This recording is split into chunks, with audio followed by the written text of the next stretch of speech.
Hey, Joe. Hey, everyone. I'm so happy to be here. I'm Phil Pallen. I am a brand strategist, an author, wrote a book all about AI for small business, and I'm a big fan of RingCentral. I'm so happy to meet you and get to chat with you today. I'm really, really happy to be here.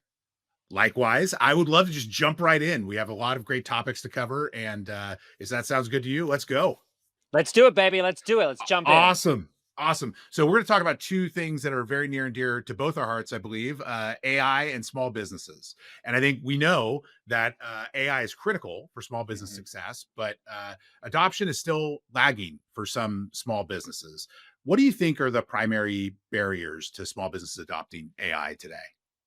Well, there's a few things. The one thing every small business owner has in common is that they wear a lot of hats. Okay. They wear a lot of hats and they got to look good in all the hats. Right. And so we have our zone of genius, our areas in which we focus in our business, but then we have to do so many other things. So I think we can be a little a little nervous to take on new software, big business decisions, adoption when there's already so many other things we're juggling. So some things that come to mind: cost prohibitive for many small business owners are already on, you know, uh, a budget. Things can be tight. I would say consolidation. There's a lot of neat AI tools, neat and novel tools out there, but there's so many. You know that if you have all these free trials I always say put them on one credit card. Any software or tool that you sign up for, put them on one credit card. Add a reoccurring calendar invite to actually check your credit card at the end of the month because you never know all these things you sign up for. There's just I a love that. lot out there. So cost, consolidation, and then I would probably say complexity. Okay, so just Mhm. keeping things simple. If we think about how we feel when we open a tool like ChatGPT for the first Yep. time, we have to go back to how we felt when we opened Google for the first time many years Mhm. ago. Now we use that tool intuitively because we've had decades of training. But and of course, there's lots of people now that are using ChatGPT like a pro and other generative AI tools. But it's that same kind of feeling like, gosh, where do I start? So, as someone who, I work as a content creator and a brand strategist, I essentially get to try cool AI tools for a living. I'm a big fan, Joe, of tools that are focused, that are structured, that are designed for busy people like small business owners to help facilitate that learning and that onboarding more so than like a empty chat gpt screen that it can be totally overwhelming when you're trying to figure out, Mhm. figure out where to start. Yeah, I love that, Phil. I think these technologies can be so many rough edges, and it can be Hmm. so hard and to get started. And I think thinking about how do you keep it simple? How do you get the power of the technology, but but make it very easy to get value out of the gate is so important. That's certainly how we try to approach it here at Ring Central. Like with AI Receptionist, that's a great area. We've tried to really innovate around getting started rather than and make it easier to get the value on day one versus putting the technology right in your face. So totally agree there, and definitely from a cost and perspective, that's very clear. You need to have ROI. It needs to be clear on day one that you're getting that value. So absolutely, and I Yes. love the tip around I need to be doing this tracking the free trials on your calendar. This is critical and important. I have this issue where I see those 7-day free trials turning into paid when I'm trying all these awesome new AI tools. It's awesome. So what are you seeing in the trends, the business you're working with, what you're seeing in the marketplace around AI adoption for SMBs? Is that shifting and changing? We're a couple years into the Chat GPT renaissance, and what's driving that change, if so? Yeah, this question makes me think about writing the book. I wrote a book called AI for Small Business. Adams Media was a publisher, an imprint of Simon and Schuster. It was their first book on the topic, and they said, "Phil, we love how you explain this stuff in simple terms for a small business owner who's already overwhelmed." And so, Joe, when I think about writing the book, I thought, how do I make this really useful for someone who feels overwhelmed? I didn't talk about the latest chip technology because that's outdated within a week. I focused on things like success stories examples, prompt examples. My main job being a branding agency, I've seen this kind of vantage point into so many different types of businesses. We learn by seeing how other people do things successfully, and that also provides the kind of motivation we need, right? To go, okay, this is something that I can tackle myself. So learning from others, seeing success stories, and I would say keeping it easy. The most memorable experience I have logged into RingCentral was setting up my AI receptionist, and literally all you had to do was paste the URL to your website. And I remember thinking, I was like, there's got to be something more to this. Like, this has to be more complicated. That's coming from the guy who tries tools for a living. And it was magical.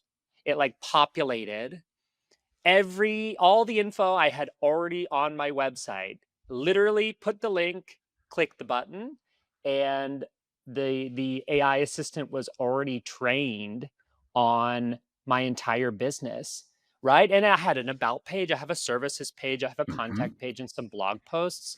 It's not complicated, but that step, even for me, proved that if it's made simple, we don't think of this as a marathon. We think of this, we focus on that first mile and then that second mile and then the third.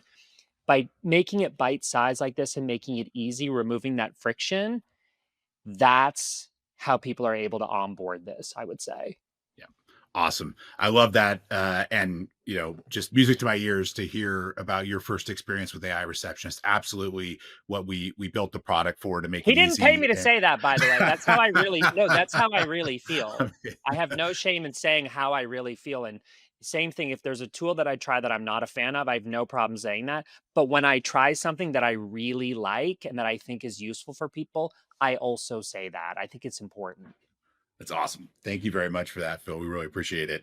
Uh, and you hit on it towards the end there of your answer. I'd love to dig in a little bit deeper.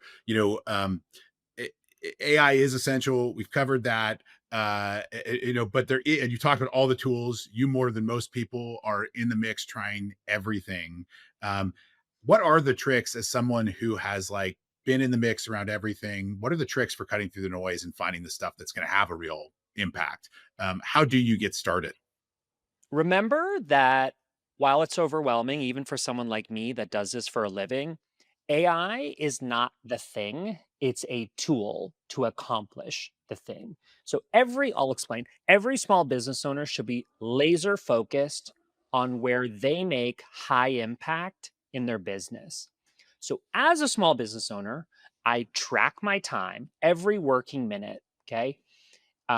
I use one that's incorporated into my browser, so a tool like Everhour. There's also, I mean, you could even just write it down on a notepad. Every working minute, keep track of where your time goes, and at the end of the week, go through it and say to yourself, where did I make high impact in my business? What was I doing where I made high impact in my business? Maybe it's sales calls, maybe it's consulting, maybe it's selling a particular product or developing your next product. Those to me feel like areas of high impact. Also go through that list and go, where did I spend time doing things that I enjoy? I think that's really important. There are even things in my business that I don't delegate or automate because I enjoy doing them. Making the my YouTube video graphics is something I really enjoy doing. And so automating and delegating, this third one is the things that you don't enjoy or the areas you don't make high impact. That's where we can plug in AI tools. Focus on the fact that it's a tool. The thing, and RingCentral is the perfect example of this, the thing is human interaction. Another memorable moment from making the video that featured AI receptionist was how easy you make it to talk to a human. Yes. I'm not a big fan of tools that are like purely automated. And all of us know when you call customer service and it's impossible to get through to a human, how frustrating is that? That's like Yes. friction. And so um, I think you guys have done a really good job of not losing the human in the equation. And the tools, to me, the ones that are sustainable, the ones that actually generate an ROI in business, are built around the human equation, I would say. Yeah. Yeah, I love this. This is one of the things I absolutely love about your work and approach is this connection between the technology and people. And this is something we see over and over again across our customers.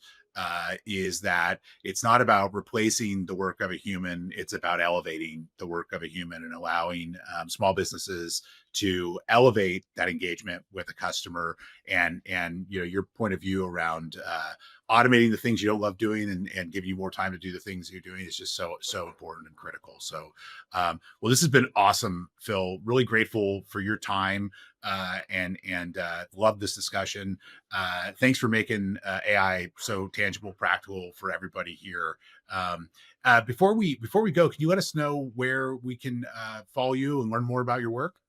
Sure. Well, I would first say thank you for making an awesome tool that so many people benefit from. I shared with the team before we chatted today that since I first met you guys and we made that YouTube video, RingCentral has popped up in so many different environments, conferences, online events, and that's been pretty awesome to see you guys out in the wild. And it doesn't surprise me, again, because the platform focuses on all the right things. Happy to connect with everyone. I post 1 to 2 YouTube videos every single week, profiling, featuring all different kinds of tools. I'm also frequently on LinkedIn and Instagram. And if you took the time to hang out with us today, please pop by those social platforms and say hello. I would love to connect with you. Amazing. Thank you very much, Phil. And thank you, everybody, for spending some time with us.